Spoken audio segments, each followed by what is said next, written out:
Now you've warned Mr. Trump about Putin. I saw it in the press. Is it right for him to say he wants to work with Russia, have a good relationship with Russia? Is that possible and attainable, an attainable goal for the United States?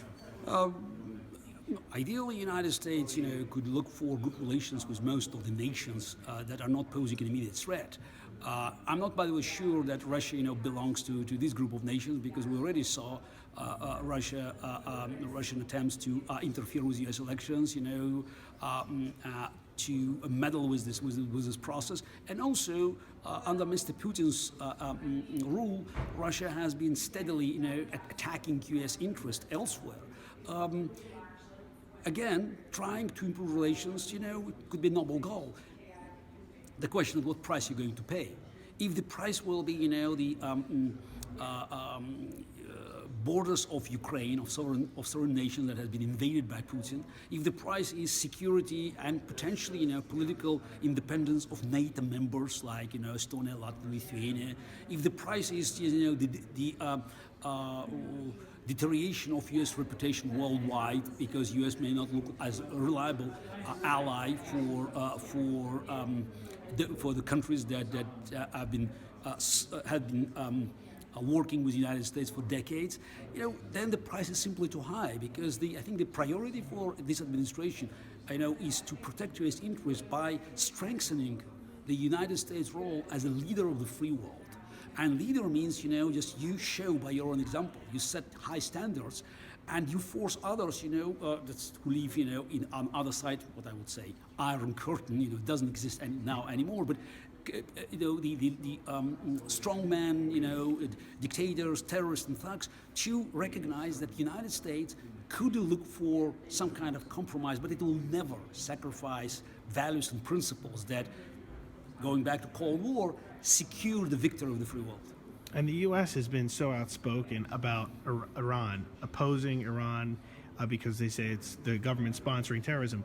But Russia supports Iran. Is it possible to break that alliance, the U.S. to break Russia from Iran? Look, you're trying to look for some tactical moves, but it's very important that Putin and Iranian leaders, they share the same interest in chasing the United States worldwide because, either for Putin or Iranian mullahs or terrorist organizations, that has been spreading, in the Middle East, or North Korean paranoid dictator, they all just have they're all facing the same challenge.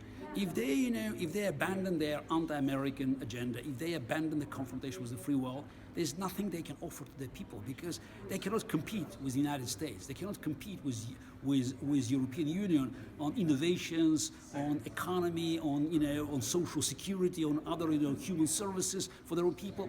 But they can compete. Actually, they could even have an upper hand by sacrificing their own people. So, because for us, people who live in the civilized world, every human loss is a big tragedy. For them, killing a million people is just a demonstration of strength. So that's why Putin and the Iranian mullahs, they have a very strong bond based on their rejection of the values of the free world. So that's why trying to separate them, it's just, I think it just simply ignores the fact that they feel much more comfortable being together. And even if they do, certain things that may look like, contradictions, I think it will be a trick just to sort of to gain more concessions from America and from the free world, and eventually, get together again to attack our interests. And the last one for you, do you have any advice for Mr. Trump before he sits down with Putin? Look, again, I said whatever I wanted to say here. I think it's just,